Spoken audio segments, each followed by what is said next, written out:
ஐயோ, தலைக்கு குறிவித்தால் அல்லையில் போய் சொருகுதே. யாரங்கே?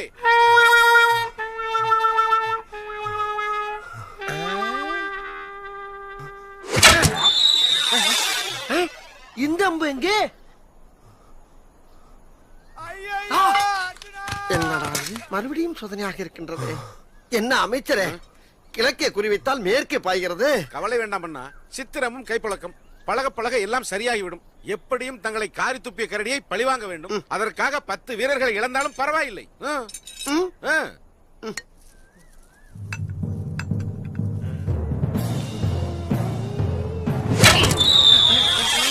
என்ன இதையும் காணவில்லை? மலையை தாண்டி போய் விட்டதா?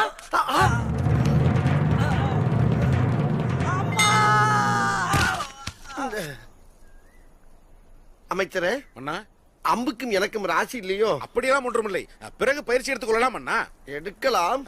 அந்த கரடி இரவில் ஏதாவது வந்து மன்னா ஒன்று செய்யலாமே. நாம் இருவரும் சென்று 1 மாத காலம் பாதாள கிட்டையில் பதுங்கி விடலாமே. அமைச்சரே, அண்ணா போ. இப்ப தெரிஞ்சுக்கிட்டே அவனை பத்தி. கரடிய காரி துப்புன அரசன் அவன். குறி பார்த்து அம்பு விட தெரியாத தற்குறிடா அவன். அவனை பத்தி என்கிட்ட பெருமையா பேசுன பேசு உடனே. அம்மா ஐயனாரே, இவ்வளவு பெரிய கல்லை எத்தனை முறை தூக்குவது? ஐயோ, மறுபடியும் அங்கே போகிறது. ஐயோ, நம்மையே குரு பாக்கின்றானே. என்னடா அவ்வியார் மாதிரி போற, அவ்வியார் மாதிரி வர, கல்ல தூக்கி போட்டு விளையாடுற, என்னாச்சு? அநேகமாக டங்குவார் அந்து விட்டது என்றே நினைக்கின்றேன். அந்துருச்சா?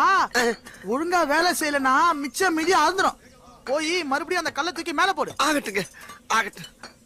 நில்லுங்கள், அங்கு யாரையும் விடக்கூடாது என்பது அரசாங்க உத்தரவு. தயவு செய்து தடுக்காதீர்கள். என் மகனை பார்த்துவிட்டு நாங்கள் சென்று விடுவோம். சொல்வதை கேளுங்கள் பெரியவரே. அவர் என்ன பாடுபடுகிறாரோ.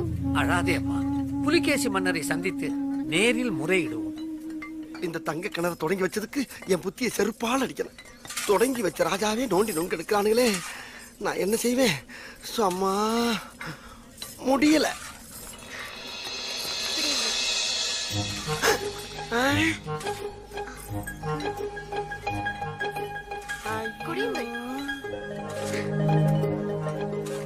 ஆளை காணாமே போய்விட்டாலோ?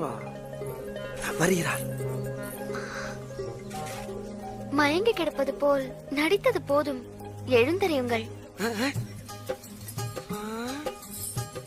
பரவாயில்லையே.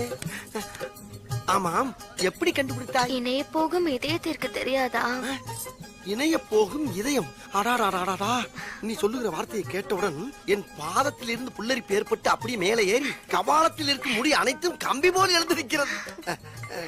உன் பெயர் என்ன? போங்கள். போங்கல், போங்கல். அடாடாடாடாடாடா, என்ன ஒரு ரம்மியமான பெயர். உன் பெயரை உச்சரிக்கும் பொழுதே என் வாய் சர்க்கரை பொங்கல் போல் இனிக்கிறது. ஆமா, பொங்கல்.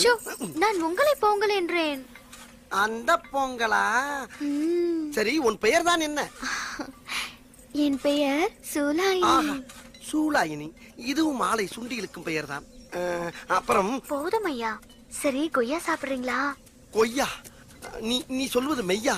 இதோ இதோ பிடிச்சிட்டல்ல.